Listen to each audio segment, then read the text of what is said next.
Welcome inside Ralph Wilson Stadium in Orchard Park, New York, where the New England Patriots really tough out a 37-22 win over the Buffalo Bills. I'm Mike Petraglia, joined as always by Patriots expert columnist for WEEI.com, Christopher Price.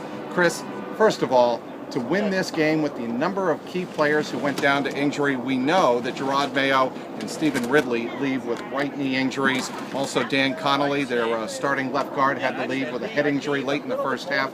How did they do it? I think they were, to your point, they manned up and they played a great road game. Look, it wasn't perfect, but at the same time, this was a statement win for this New England team. I remember over the course of the week, Vince Wilfork talking about this being a gut check game, going on the road, getting a win over a divisional opponent.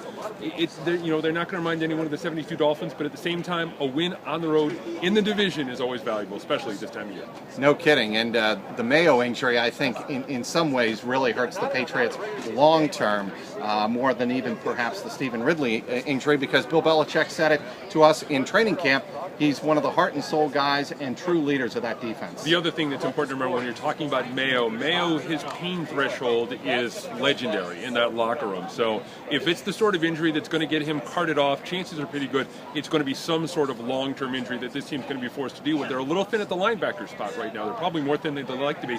They had to press guys like Deontay Skinner and Chris White and Tavon Wilson into service today. It's going to be interesting to see if they go out and scour the waiver wires, try and pick up an extra body. I think this was the best game, Chris. Correct me if I'm wrong, for Rob Gronkowski back from his ACL. Speaking of knee injuries, we know we didn't really ask him about his knee. He asked us not to do that after the Bengals win, and I think today he proved why we shouldn't worry about that anymore. After the game, a lot of his families are on the field right behind us celebrating. Some of his brothers from nearby Amherst, New York, where he hails from.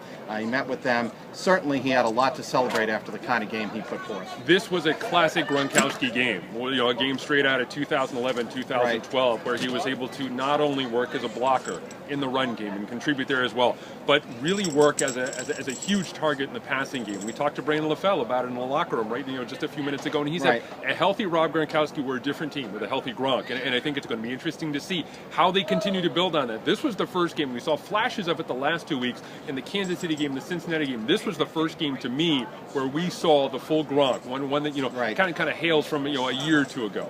Now, I also thought another guy who had a huge game was Brandon LaFell. He had obviously two big touchdowns and one really that broke open the game late in the contest, a 60-yarder where Brady had enough time to throw and answer the Bills' touchdown in the fourth quarter that made a one-score game. Brady had enough time to throw to find LaFell. There are no questions right now, to my mind anyway, as to whether or not there is a level of confidence, a level of trust, a level of faith in Brandon LaFell. He has entered that circle of trust that Tom Brady has talked about on occasion.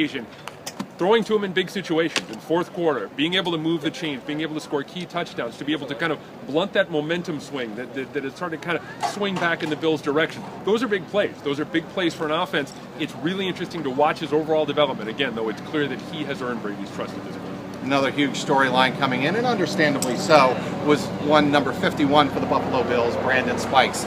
He was all over the field. He had, I believe it was 8 or 9 tackles in this game. He had some impactful hits, but really, I don't think he ever dominated the game per se. I don't think it was ever about Brandon Spikes. After the game, Bill Belichick and Brandon Spikes, we saw up here in the players' tunnel, had a chance to embrace. Your thoughts? I thought it was almost sweet as to the way that they regarded him after the game. We were just up there in the tunnel when Rob Ninkovich pulled him in for a big hug, and we saw Ridley. I know he remains very tight with Stephen Ridley, and he kind of went over and he talked to Stephen Ridley after the game.